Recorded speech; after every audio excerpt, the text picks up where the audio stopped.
As Ghanaians, we need to accept one thing about ourselves, that we are fundamentally tribalistic. This is not the video I wanted to make, but we need to have this discussion.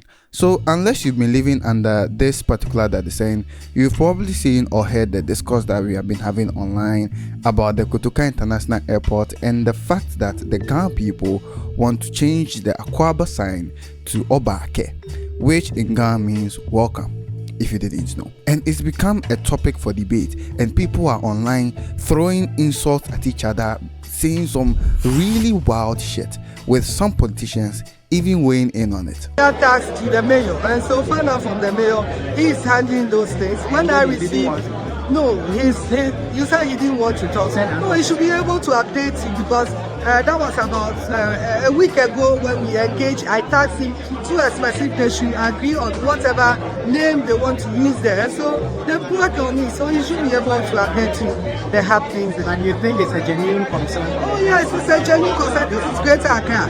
Greater Accra is for the gas. I mean, how can we sit in Greater Accra and expect Wezo? Wezo is for the Protarians. Are you getting? So they have legitimate concerns. I mean, these are real concerns that needs to be addressed. And so I'll support them. Why not?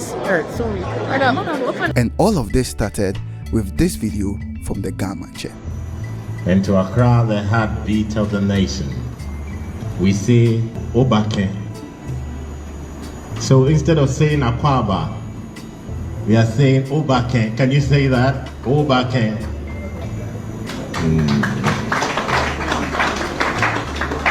Now, to understand the series of events that will happen next, you need to see things from the perspective of the Ghanaian.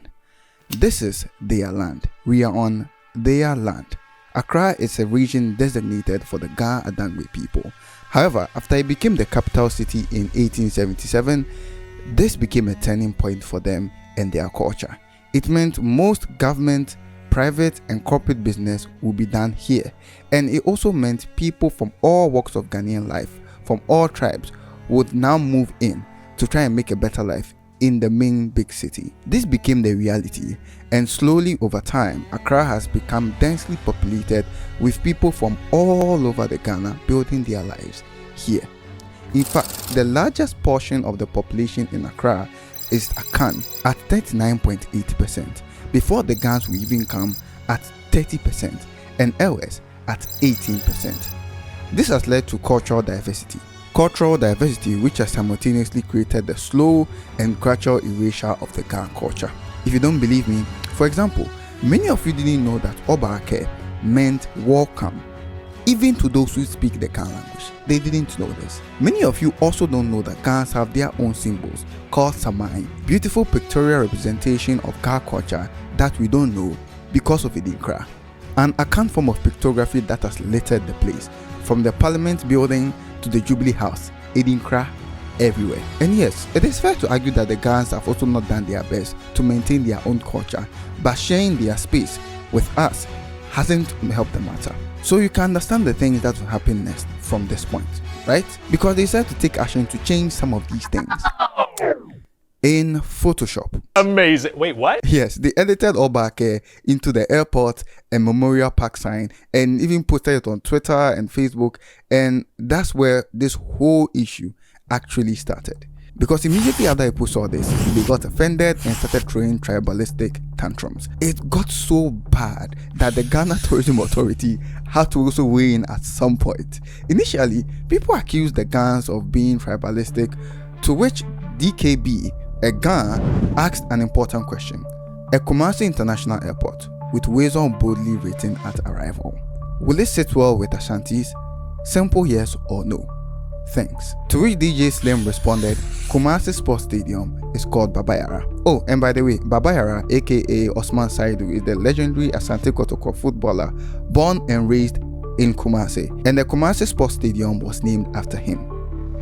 I just needed to add that for context. The conversation devolved from here really quickly. Ashanti/Akans in the comments and in tweets started throwing the superiority argument immediately, with some of the comments sounding dangerously more separatist and tribalistic. And this dim-witted tweet coming from no other than Akwaaba, who said, "Hope you all know that Google got Akan language in it, but it doesn't have Ga."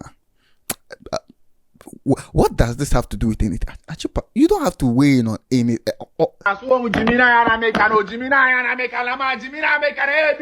Another argument that I saw is that Kotoka International Airport itself was named after an Ewe man, Kotoka, in this long tweet from a pro-Ashanti page, which is a fair argument if you think about it, but we'll come to that later. We are tribalistic. Everyone from the Gans that started this conversation to the other tribes that have been fueling it with kerosene, we are tribalistic. It is something that we are taught from the time we can speak. We are either told that our tribe is superior to others, or that other tribes are not trustworthy, or that some tribes practice juju more than any other tribe. Meanwhile, we all practice juju in our respective ethnic groups.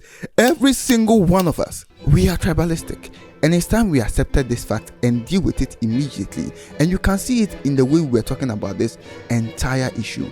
If we weren't tribalistic and thinking from a tribal point of view, instead of removing Akwaaba altogether, the Ghana should have rather taken an inclusive route. Instead of just Oobake, we can do all three or even four to include our northern brethren. Accra serves two purposes: the nation's capital and the home of the Ghana people, and I think you can achieve both in the same context. If we weren't tribalistic as Akans or Ewes or any other tribe apart from Gans, you would see how disrespectful it would be that on your own land, where all the nation's largest infrastructure was, your culture isn't represented at all. Far from that, it is actively being erased. How dismissive of us to hear the Gans complain about their culture being erased to make space for a cosmopolitan city, and we basically tell them to go f themselves.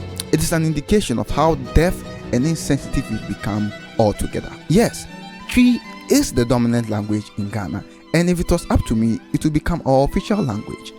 A lot of people said as much during this argument, but to my dear Akans/Ashantis, that doesn't mean that someone's culture must disappear because yours is more prominent. Remember, you share this country with other people, with other tribes, with their culture, which is also important. So if you keep strolling around with your chest high, saying some of these things in a tone-deaf approach, why wouldn't people think that you are trying to claim superiority over them? Our tribalism has led us down a path that will not help us in the long run.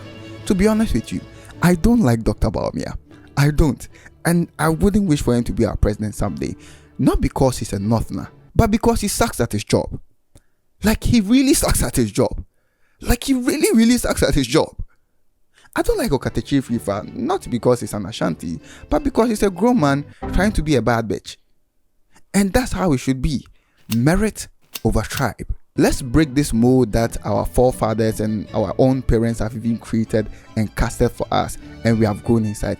And let's all focus on some of the most important things that we need to do. Making the Nigerians wish they were us. That is the most important thing. I'm telling you, we should be telling them every day, Ghana Jollof is better. Come on. But anyway, all jokes aside, we need to be one nation. Thanks for watching the video. Subscribe if you haven't. Like the video if you liked it. And if you're one of those people who don't like me. Yeah. Your own blood. Man, you a bitch. You a bitch.